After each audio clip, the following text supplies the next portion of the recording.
पगड़ी के द्वारा स्वागत और अभिनंदन।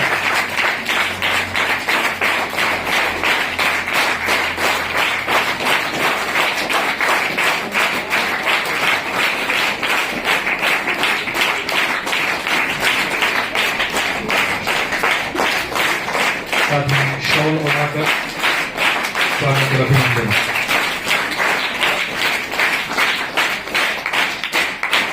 इसी क्रम में मैं अतिथियों से निवेदन करता हूँ कि आप आज के इस कार्यक्रम को शुरू करने से पहले ये दरवाजा बंद कर देना, लाइट सही नहीं आ रही, दरवाजा थोड़ा।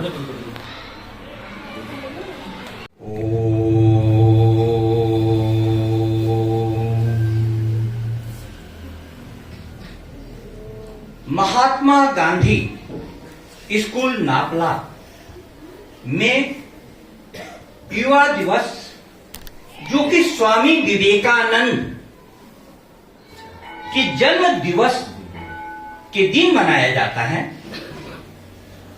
मंच पर विराजमान संस्था प्रधान संजय भावसार सर और बांसवाड़ा के शिक्षा अधिकारी श्री विमल चौबीसा सर और वाइस प्रिंसिपल सुनीता मैम, आदरणीय शिक्षकों एवं प्रिय विद्यार्थियों, यह एक विशेष भावनात्मक अवसर है और वह भावनात्मक अवसर इस कारण से है कि आपकी जब उम्र में मैं था, जब मैं भी 7वीं 8वीं क्लास का विद्यार्थी था, तो उस समय में मेरे मोहल्ले के पास रामकृष्ण मिशन आश्रम था और रामकृष्ण मिशन आश्रम से मैं पुस्तकें मंगा करके ला करके पढ़ता था और उन पुस्तकों का मूल्य होता था 75 पैसे, 50 पैसे, 2 रुपये, अधिकतम 5 रुपये। लेकिन मैं आपको यह बताना चाह रहा हूं कि मेरा मोहल्ला बहुत ही, उसको कहा जाए तो गंदा मोहल्ला था। गंदा मोहल्ला किस कारण से? अगल बगल में 5 सिनेमा हॉल थे और अधिकतर लड़के सिनेमा देखने में, टिकट खरीद करके ब्लैक करने में ऐसे लोग थे। अब ऐसे लोगों के बीच में स्वामी विवेकानंद की जब मैं पुस्तक पढ़ता था तो मेरा पूरा का पूरा सोचने का ढंग और जीने का ढंग बदल जाता था। प्यारे विद्यार्थियों, मैं कहना यह चाह रहा हूं कि आप सभी जिस उम्र में हैं, उस उम्र में कविताएं बहुत अच्छी लगती हैं। कविता सबको अच्छी लगती है? कविता बहुत अच्छी लगती है। अब आप जिनका जन्म दिवस मना रहे हैं, मैं आपसे पूछ रहा हूं, विवेकानंद में विवेक शब्द है, विवेक का मतलब क्या हुआ? कोई बताएगा? कोई? जानो, सर ने कहा कि सोचो, कोई भी शब्द आए तो उसके अर्थ को पहचानने की कोशिश करो। विवेक का मतलब क्या हुआ? कोई भी विद्यार्थी बताए? नहीं। अब मैं, हाँ बोलो विद्यार्थी, विवेक का मतलब क्या हुआ? बेटा जोर से बोलो। बुद्धि। विवेक का मतलब बुद्धि। क्या नाम है आपका? हिना। बहुत अच्छा, हिना के लिए तालियां बजा दो। और कोई बोलेगा विवेक का मतलब? नहीं, ठीक है।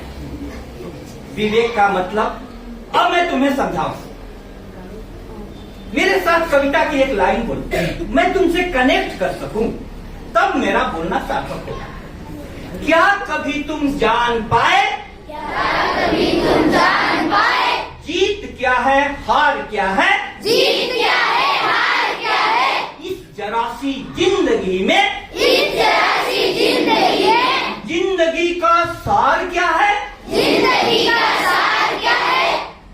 अभी इन दो लाइनों पर विचार करो। क्या कभी तुम जान पाए जीत क्या है, हार क्या है? इस जरा सी जिंदगी में जिंदगी का सार क्या है?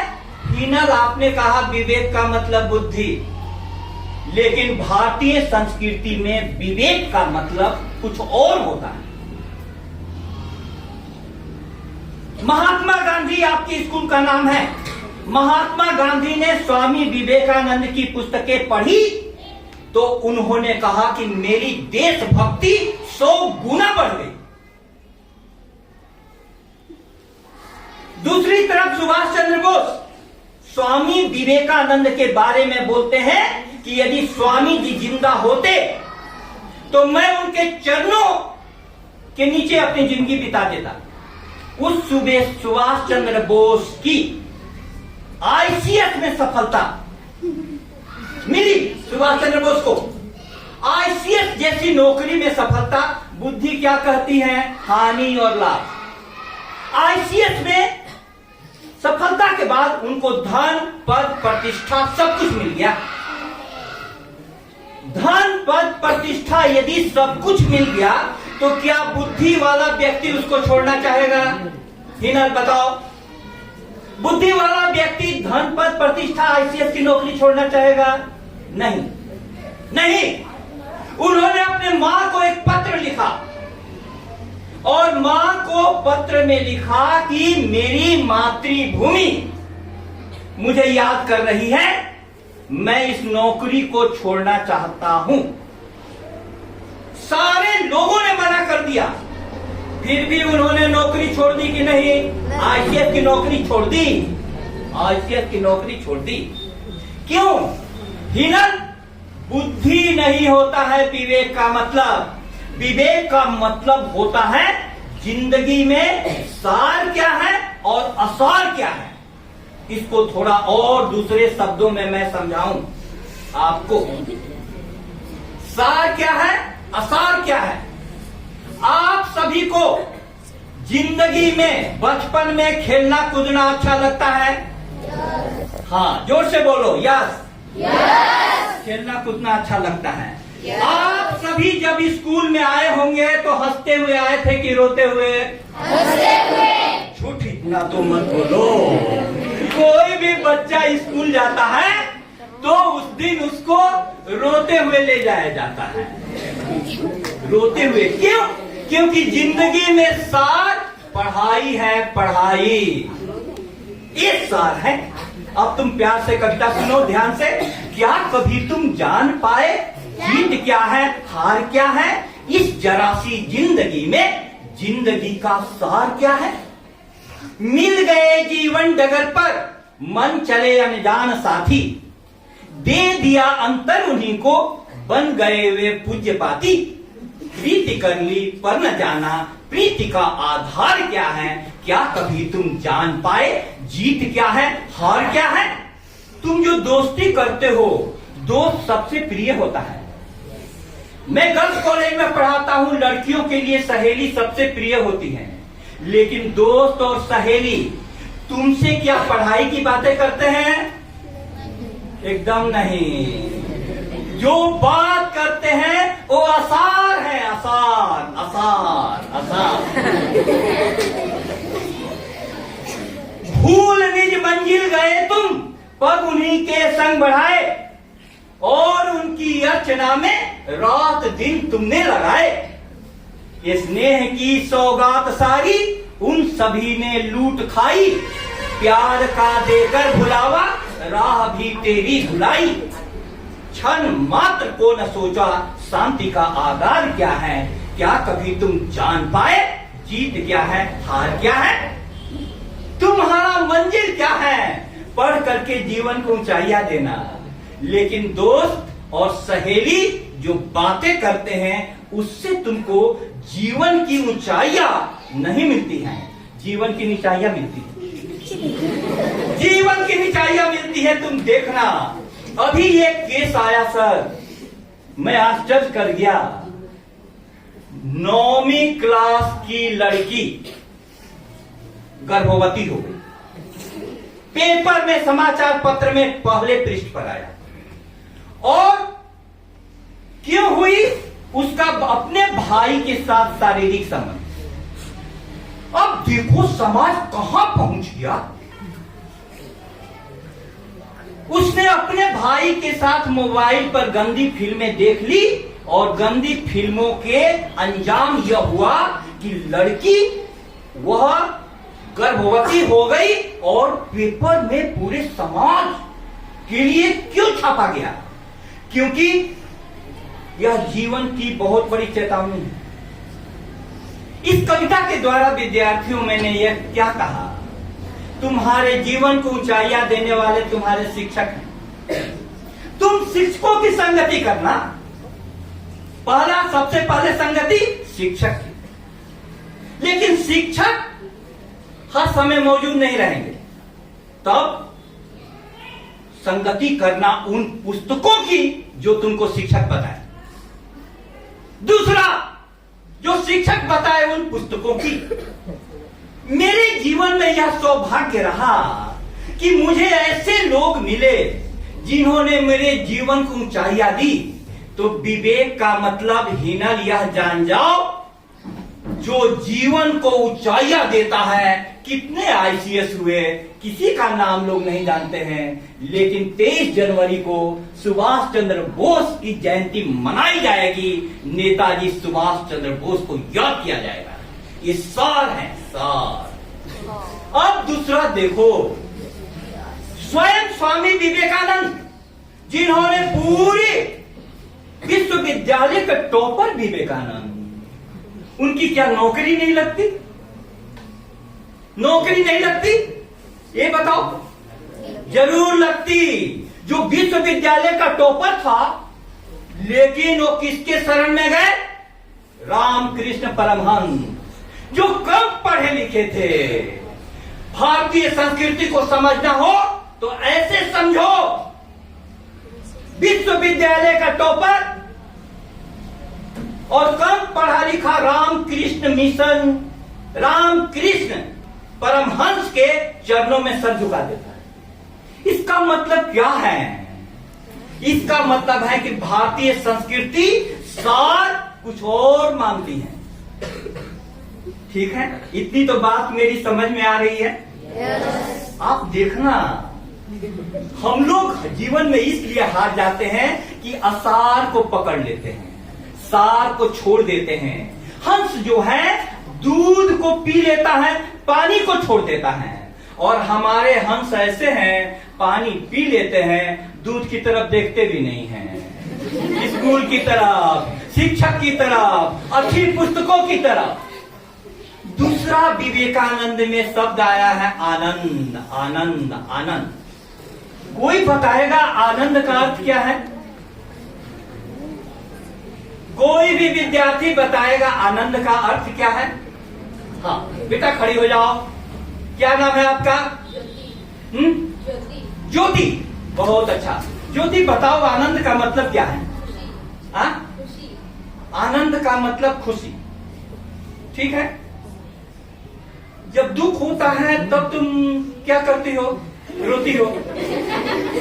आज जब रिजल्ट होता है अच्छा, तब तुम खुशी मनाती हो। बस यही। ज्योति बैठो। बहुत अच्छा, एक बार ज्योति के लिए तालियां दो।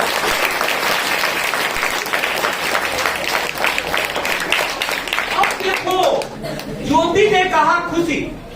हमारी संस्कृति मानती है सुखस्य अनंतरम दुखम, दुखस्य अनंतरम सुखम, न नित्यम लभते सुखम, न नित्यम लभते दुखम। अब विद्यार्थी लोग हंस रहे हैं क्योंकि संस्कृत बोला गया। इसलिए अब मैं तुम्हारी भाषा में, तुम्हारे लिए सरल शब्दों में बता देता। बेटा, हमारी संस्कृति में सुख हो या दुख हो, कोई भी हो, आदमी हर समय आनंद में रह सकता है। हर समय आनंद में रह सकता है। क्या स्वामी विवेकानंद भारत के अंधकार को दूर करने के लिए इतने सारे कष्टों को झेल रहे थे, तो वे आनंद में नहीं थे? वे बहुत आनंद में थे, बहुत आनंद में। सुख आया दुख आया, स्वामी जी को कोई अंतर नहीं पड़ा। क्यों? क्यों? तुम अब इसको समझो, इसको समझो बेटा। एक छोटी सी कहानी कहता हूं ताकि आप लोगों से फिर से और गहराई से जुड़ सको। स्वामी विवेकानंद को एक बार समझोगे तो यह संजय भावसार सर ने मुझे दीपावली के दिन याद किया कि सर आप आ जाइए यहाँ व्याख्यान देने, मैंने समाज को जुटा रखा है। मैंने कहा कि मेरे घर में अतिथि आए हुए हैं, दीपावली में उनको छोड़कर कैसे आऊं। फिर कल उनका फोन आया कि सर आपको आना होगा। तो मैं कई जरूरी काम छोड़कर, कॉलेज का कार्यक्रम छोड़कर आपके पास आया हूं, सर के प्रेम के कारण।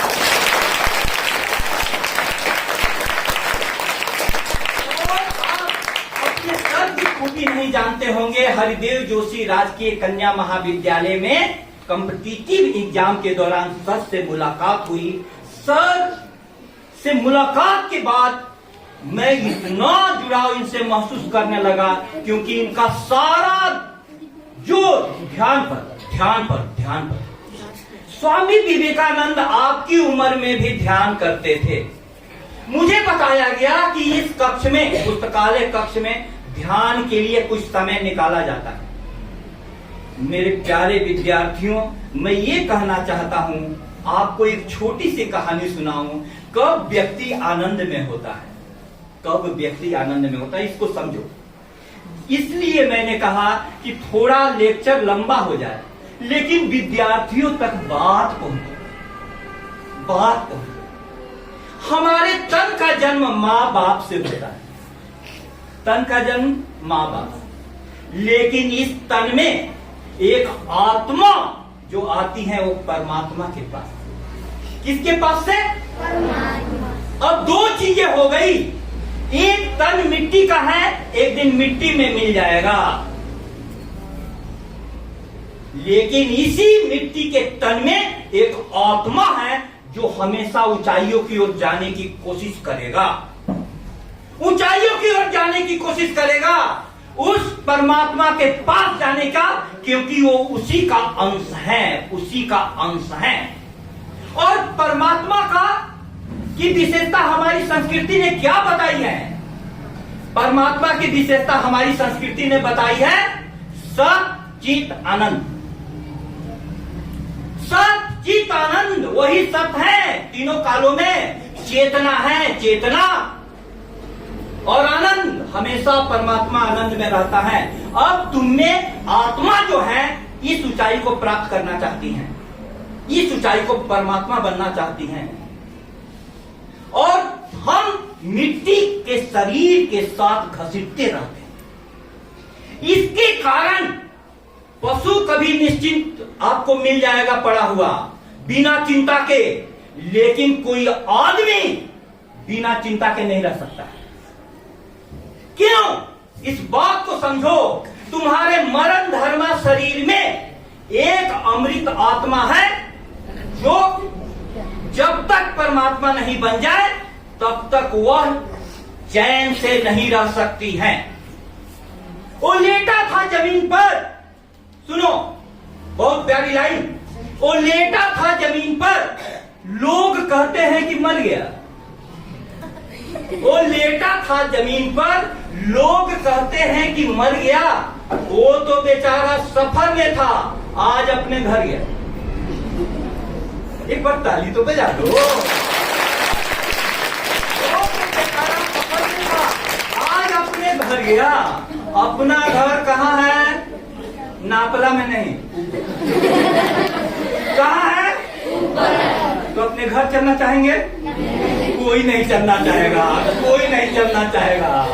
अब आनंद वाले व्यक्ति जो होते हैं, मैं ये भी आया तो मैंने देखा सुनीता जी आई तो सबसे पहले विमल चौबीसा सर के चरण छुए, आपकी वाइस प्रिंसिपल ने सर के चरण छुए, हमारे चरण छुए। क्यों? पता चला कि हम लोगों ने, सर ने उनको पढ़ाया था। सिर्फ शिक्षक को यह सौभाग्य है कि वह इस सम्मान का हकदार बनाया जाता है, बताया जाता है कि उसका जा करके चरण छूना चाहिए। नहीं तो आप नेताओं के पैर छूइए, IAS IPS के पैर छूइए, आप कहलाएंगे चमचे। लेकिन शिक्षक के पैर छूइए तो आप कहलाएंगे विनम्र विद्यार्थी। ये हमारी संस्कृति है, ये हमारी संस्कृति है। हमारे अब आपको विवेक और आनंद का मतलब, आपको विवेक और आनंद का मतलब मैंने समझा दिया प्यारे विद्यार्थियों। अब मैं आपको छोटी सी कहानी कहना चाहता हूं। पहले ये बता दूं कि हमारी आत्मा, हम ही लोगों के बीच में से कोई आत्मा बीज रूप में है। जब पूरा खिलता है, वृक्ष बन जाता है, तो वही परमात्मा हो जाता है। आज स्वामी जी को क्यों याद कर रहे हैं? कभी नरेंद्र नाथ दत्त रूपी बच्चा आपके समान किसी स्कूल में इसी प्रकार से फर्श पर बैठा हुआ था और अपने ध्यान के कारण, ज्ञान के कारण आज वह ऐसा हो गया कि उनके मृत्यु के कितने साल के बाद 1902 में उनकी मृत्यु हुई थी। 1863 में जन्म हुआ था। 39 बरस की छोटी अवस्था में इतना काम कर गया कि सारी पीढ़ियों को प्रेरणा देने के लिए हम स्वामी जी को याद करते हैं। थोड़ा सा इनकी तरफ ध्यान से देख लो, स्वामी जी की तरफ। अब तुमको मैं कहना चाहता हूं कि शरीर कैसा लग रहा है। स्वामी जी का शरीर देख करके लगता है कि कोई पहलवान है। लग रहा है कितना ताकतवर। स्वामी जी का एक कथन याद रखना, ऐसा धार्मिक व्यक्ति कम मिलेगा जो यह कह सके। उन्होंने कहा कि B strong my young friends. मुझे बताया गया कि इंग्लिश स्कूल है महात्मा गांधी, इसलिए इंग्लिश की 2 लाइनें बोलता हूं, ध्यान से सुनना। Be strong my young friends, that is my advice to you. You will be nearer to heaven through football than through the study of Gita. इसका अर्थ मैं बता दूं, जिनके पास इंग्लिश के शब्द नहीं पहुंच पाए, हिंदी के अर्थ पहुंच जाएंगे। मेरे साथियों, मजबूत बनो। तुम गीता पढ़ने की अपेक्षा, गीता पढ़ने की अपेक्षा फुटबॉल के द्वारा स्वर्ग के अधिक समीप पहुंच सको। अब बताओ, तुम तो खेलना चाहते ही हो और सर बोलते हैं पढ़ो पढ़ो पढ़ो। लेकिन स्वामी जी को बता देना सर को, स्वामी जी ने कहा है कि गीता पढ़ने की अपेक्षा फुटबॉल के द्वारा। सर मेरे को खेलने दीजिए, खेलने दीजिए, खेलने दीजिए। अब देखो, खेलना तो जरूरी है, क्योंकि शरीरम आद्यम खलु धर्म साधनम। शरीर यदि मजबूत नहीं होगा तो इसमें मजबूत मन का निर्माण नहीं हो पाएगा। स्वामी जी, स्वामी जी, इतनी बात समझ में आ गई। अब देखो, दूसरी बात जो गहरी है उसको एक कहानी के माध्यम से आप तक समझाता हूं। ज्योति, समझ में आ गया खुशी और इसमें क्या अंतर है? आ गया आनंद में? ये कौन चमन परस्त गुजरा है इन राहों से। सुनना से, बहुत प्यारा शेर है, तुमको आनंद का पता चल जाएगा, खुशी और आनंद में। ये कौन चमन परस्त गुजरा है इन राहों से, मैंने कांटों पे भी होठों के निशान देखे हैं, मैंने कांटों पे भी होठों के निशान देखे हैं। नहीं समझ में आया? कांटे भी चुम लेते हैं लोग प्रेम में, सिर्फ फूल की बात नहीं है। अब एक कहानी सुना दूं। एक शेरनी गर्भवती थी और एक पहाड़ी से दूसरी पहाड़ी पर छलांग लगा रही थी। उसी समय उसके पेट का बच्चा नीचे गिर गया और भेड़ों का झुंड नीचे से जा रहा था और वह बच्चा भेड़ों के झुंड में पड़ गया।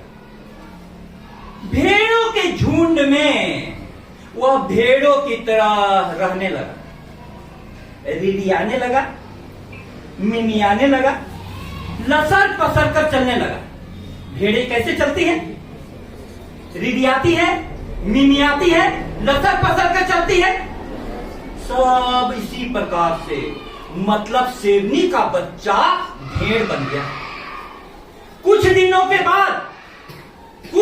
के बाद वे सारी भेड़ें जब पानी पी रही थी, एक शेर का आक्रमण हुआ और शेर ने देखा भेड़ों के बीच में यह शेर का बच्चा कैसे?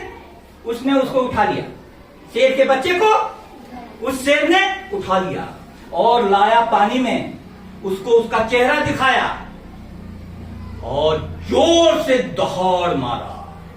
शेर का दहाड़ तो शेर का दहाड़ होता है, सारी फिजाएं गूंज गई, घाटियों में प्रतिध्वनि हो गई। उसी समय वह शेर का बच्चा भी दहाड़ उठा। उसकी दहाड़ के साथ ही मेरे प्यारे विद्यार्थियों क्या हुआ? अपने आप को भेड़ समझने वाला वह शेर का बच्चा शेर हो गया। अब कोई बताएगा कि मैं इस कहानी के माध्यम से क्या कहना चाहता हूं?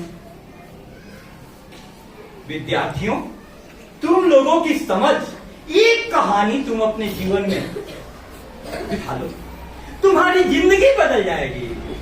कोई बताएगा ये कहानी क्या कहना चाहती है? नहीं, अब समझा दूं। तुम्हारे अंदर में वो शेर बैठा हुआ है, वह शेर परमात्मा है और आत्मा के रूप में, बीज रूप में उपलब्ध है, बीज रूप में। यदि तुमको किसी शेर की दोस्ती हो जाएगी, महापुरुषों की दोस्ती हो जाएगी, तो तुम्हारे अंदर में भेड़ की तरह रहने वाली आत्मा परमात्मा की तरफ शेर हो जाएगी, परमात्मा की तरफ शेर हो जाएगी।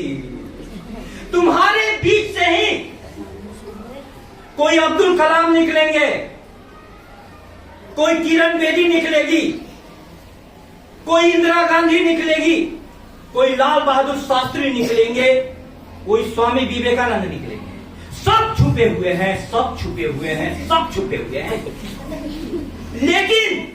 लेकिन किसी शेर का आगमन होना चाहिए। आज स्वामी विवेकानंद की फोटो हम लोग के पास है और वह शेर और कोई नहीं, वह शेर तुम्हारे शिक्षक है, शिक्षक। और ये मत समझना कि शिक्षक शेर है तो तुमको खा जाएगा, ऐसी बात नहीं है। वह डालता है चांद सितारों तक को तुम्हारी झोली में, वह बोलता है बिल्कुल तुम्हारी बोली में। टीचर तुम्हारी बोली में बोलते हैं कि नहीं? इंग्लिश समझ में नहीं आती है तो हिंदी लो, हिंदी समझ में नहीं आती है तो बागड़ी लो। हमको बागड़ी अभी बोलने नहीं आई, नहीं तो मैं भी बोलता। वह डालता है चांद सितारों तक को तुम्हारी झोली में, वह बोलता है बिल्कुल तुम्हारी बोली में। वह कभी माँ, कभी मित्र तो कभी पिता का हाथ है, साथ न रहते हुए भी ताउम्र साथ है, ताउम्र साथ है।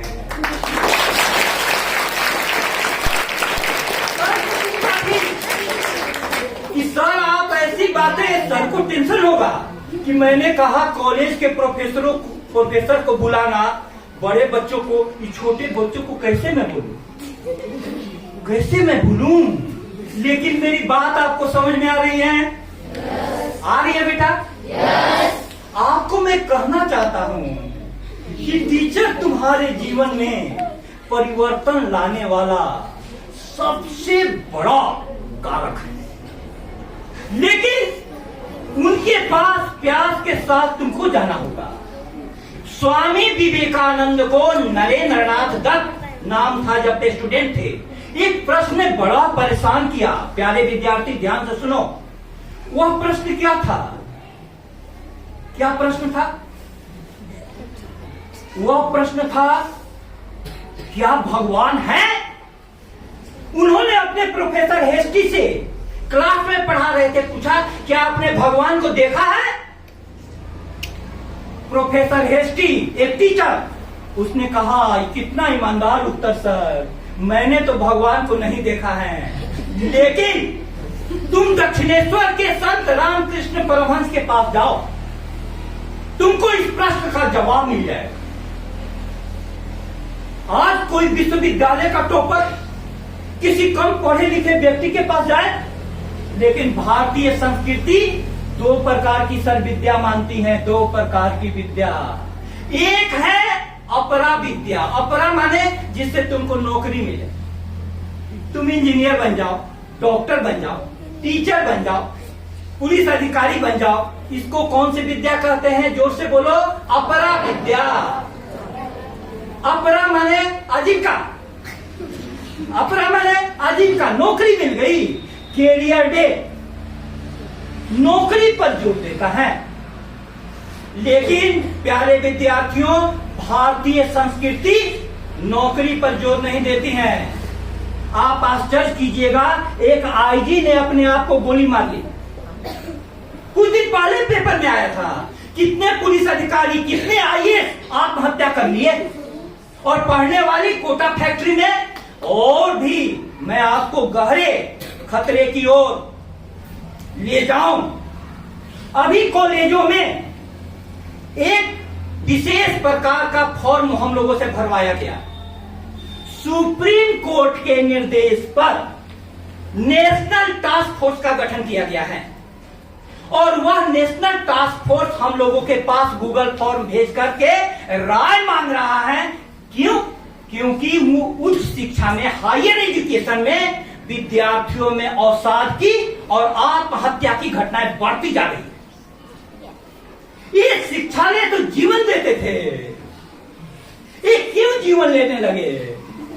उसका कारण मैंने सुझाव दिया है सर, मैंने सुझाव दिया। उसका कारण इतना ही है, शिक्षक और विद्यार्थी के बीच की दूरी बढ़ गई। एक छोटी सी कहानी सुना दूं, फिर कितने लोग तैयार हैं कहानी सुनाने के लिए, सुनने के लिए? चलो इतने लोग, चलो इस कहानी के साथ ही मैं अपनी वाणी को विराम दूंगा। ध्यान से कहानी सुन लेना, तब स्वामी विवेकानंद समझ में आएंगे वे क्यों दौड़ दौड़ करके रामकृष्ण परमहंस के पास चले जाते थे। एक गुरु ने कहा अपने विद्यार्थी को, शिष्य को, कि अलमारी में से सर वो आपने जो बताया था कि भगवान कहीं वो जाते हैं तो हाँ। क्या आपने भगवान को देखा? उसको क्या हाँ। वो 3 बार जाते हैं ना, हाँ हाँ, तो जो उनको एहसास होता है वो जरा हाँ बेटा उसको मैं बता देता हूँ। संजय सर ने, आपके शिक्षा संस्थान के प्रधान सर ने आपके लिए बहुत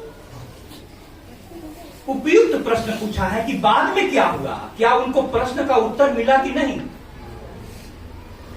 प्रोफेसर हेस्टी के बाद वे महर्षि देवेंद्र नाथ ठाकुर के पास गए।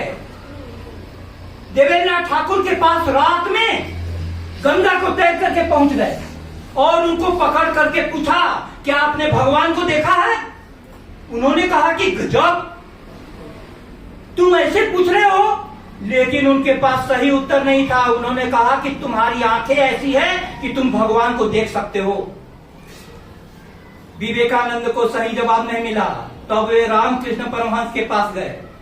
रामकृष्ण परमहंस को जब भी उन्होंने कहा कि आपने भगवान को देखा है, रामकृष्ण परमहंस का जवाब था, मैंने देखा है कि नहीं तुम इसकी चिंता मत करो, तुम देखने के लिए तैयार हो तो अभी मैं दिखा दूं। ये है शिक्षा, तुम देखने के लिए तैयार हो।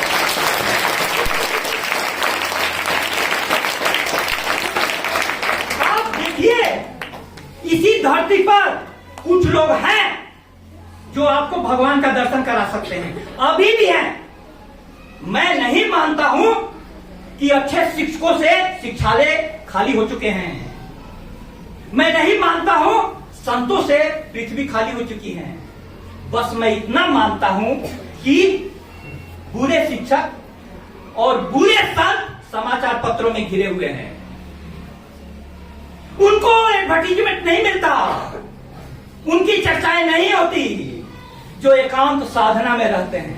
अब मैं आपको वो छोटी सी कहानी सुना दूं प्रिय विद्यार्थियों। गुरु ने अपने शिष्य को कहा कि अलमारी में से उस डिबिया को निकाल लाओ जिसमें पारस पत्थर है। ध्यान से सुनना, फिर मैं आपसे प्रश्न पूछूंगा। पारस पत्थर है। शिष्य ने अलमारी में से डिबिया निकाली।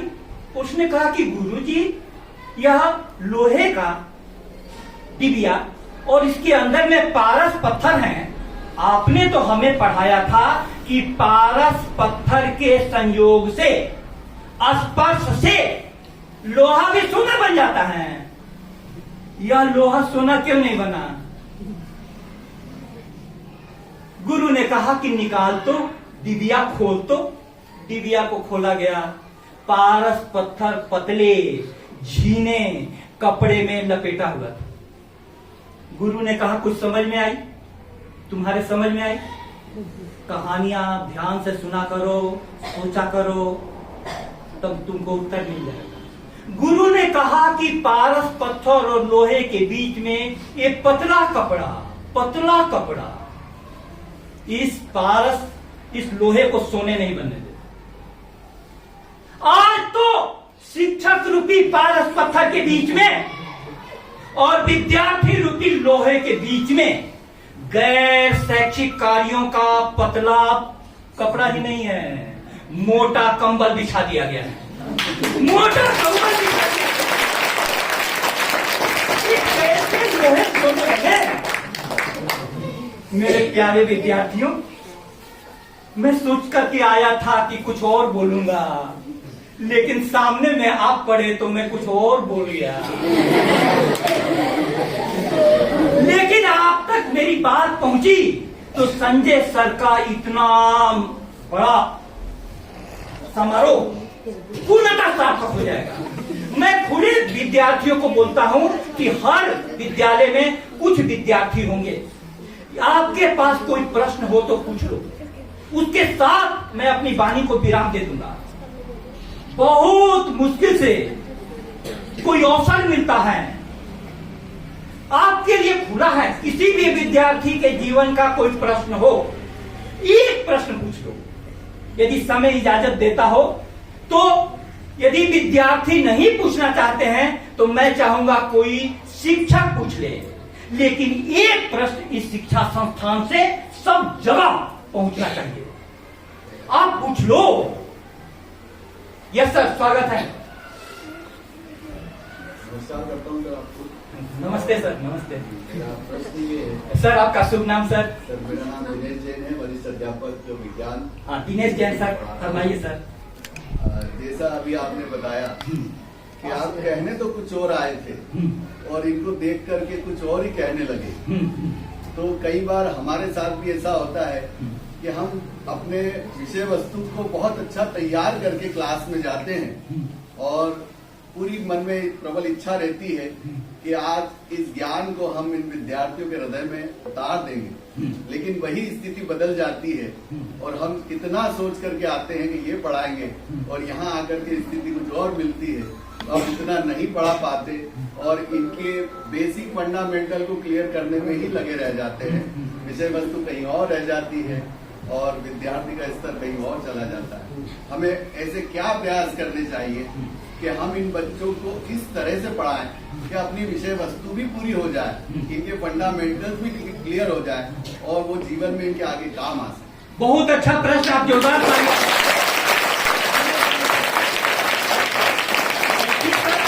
आपके प्रश्न से शिक्षा जगत की मुख्य समस्या रख दी। अब मैं इसका उत्तर देता हूं।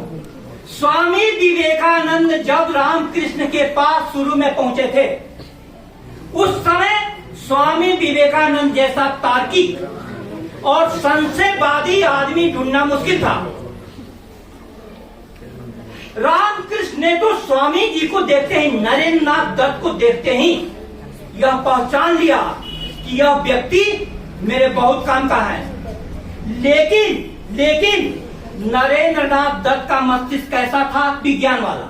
और विज्ञान का फंडामेंटल जो नॉलेज है वह शंका से शुरू होता है, डाउट से। उनको शंका हुआ यह आदमी हमारे पीछे, लेकिन वे जाते रहे। तब जानते हैं, जब उनके घर में उनके पिताजी मर गए थे, घर में खाने का अभाव हो गया, जो घर मुफ्त हस्त से दान देता था, तब उन्होंने कहा कि नरेंद्र तू इतना चिंतित क्यों है? तो उन्होंने कहा कि मेरे घर की इतनी हालत खराब है, आप मेरे लिए अपनी मां से कुछ मांग दीजिए। उन्होंने कहा कि मैं अपनी मां से कुछ नहीं मांगता हूं, तू चल, मैं कह दूंगा, मां आ जाएंगी, तू मांग लेना। विद्यार्थियों ध्यान से सुनना है घटना। विवेकानंद बैठे हैं मंदिर में और बाहर में रामकृष्ण परमहंस इंतजार कर रहे हैं। आधे घंटे के बाद लौट करके आते हैं विवेकानंद। उन्होंने कहा कि तुमने मांगी मां से नौकरी? बोला कि मैं तो मां को देख कर करके विस्मय विमुक्त हो गया, नौकरी कैसे मांगता, मैं तो उनको देखता ही रह गया, इतना विराट और अलौकिक रूप। बोले कि तू फिर ऐसा कर, फिर एक बार जा, इस बार नौकरी मांग करके आना। वो गए और इस बार आंसुओं से भरे हुए बाहर में आए। रामकृष्ण परमहंस ने पूछा कि तुमने मांगी नौकरी? उन्होंने कहा नहीं, कुछ नहीं मांगा। मैंने मांगा, क्या मांगा? ज्ञान, वैराग्य और भक्ति। ये है भारतीय संस्कृति। परमात्मा से मांगना भी है। तो उन्होंने कहा कि छोटी चीज नौकरी क्या मांगू, 60 वर्ष की उम्र के बाद रिटायरमेंट हो जाएगा और कभी भी आजकल की तरह हार्ट अटैक से मर जाएंगे। ऐसा मांगो जो कई जन्मों की यात्रा हो। अब दिनेश सर आपके प्रश्न का जवाब दिया है कि हम कुछ भी तैयारी करके जाएं, सामने के श्रोता को देखना पड़ता है कि वह श्रोता किस चीज को सुनने के लायक है, और उसके हिसाब से यदि टीचर अपने आप को नहीं ढालेगा तो कभी भी वह विद्यार्थी के मस्तिष्क को और हृदय को स्पर्श नहीं कर पाएगा। मेरे प्यारे विद्यार्थियों, मैं अपनी वाणी को यह कहते हुए आयाम दूं कि आप सभी का जीवन एक बीज के समान है, बीज, और इस बीज को वृक्ष बनाने के लिए शिक्षक माली हैं, जो खाद पानी आप में डालने का काम करता है, आप में बागुड़ लगा करके सारी सिंचाई में अपने आप को लगा देता है। आपके विद्यालय से भी कोई विद्यार्थी टॉपर निकलते होंगे, कोई तो होगा टॉपर। एक विद्यार्थी टॉप कर जाता है और दूसरा अनेक विद्यार्थी पीछे रह जाते हैं। इसका मतलब क्या है? स्वामी विवेकानंद को याद कीजिएगा। एक व्यक्ति यदि उस ऊंचाई पर पहुंच सकता है, टॉपर बन सकता है, तो दूसरा सब कोई पहुंच सकता है। लेकिन उसके लिए स्वामी विवेकानंद की अंतिम एक लाइन बोल करके मैं अपनी वाणी को विराम दूं। मेरे साथ बोलो तुम लोग, विश्वास विश्वास विश्वास, विश्वास विश्वास विश्वास, अपने आप में विश्वास, अपने आप में विश्वास, फिर ईश्वर में विश्वास। ईश्वर में विश्वास। यदि तुम करोड़ों देवी देवताओं में विश्वास नहीं करते,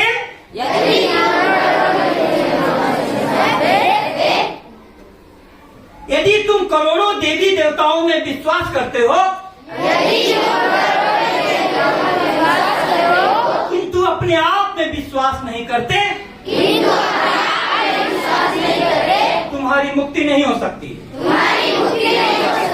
बेटा कॉन्फिडेंस रखो, कॉन्फिडेंस, क्योंकि यह आत्मा परमात्मा बनने को है। लास्ट में मैं आपको यह किताब दिखाना चाहूंगा। सर पकड़ा देंगे। हमारे विद्यार्थी ने यह किताब मुझको भेंट किया था। विवेकानंद के जीवन के जितने भी लोग हैं, सबका चित्र इनमें है। मैं यह लाया। कभी हमारे सामने में ऐसे विद्यार्थी आते थे जो ऐसी ऐसी किताबें अपने टीचर को देते थे। आप अच्छे से इनके तस्वीर को, इनकी कुछ लाइनों को अपने साथ लेते जाइए। मैंने थोड़ा बहुत ज्यादा समय लिया, क्योंकि आप तक पहुंचने के लिए मुझे धीमे धीमे चलना था, और उस धीमे धीमे चलने में आपको कुछ ऐसी बातें बोलनी थी जो आपके लेवल की हो। और कुछ यहाँ टीचर भी बैठे थे।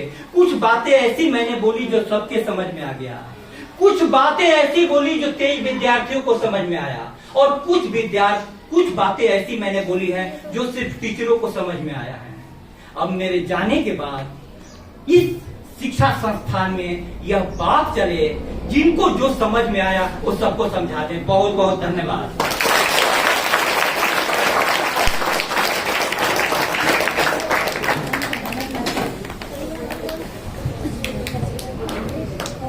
बेटा अच्छा लगा? एक और बार जोरदार ताली बजाएं।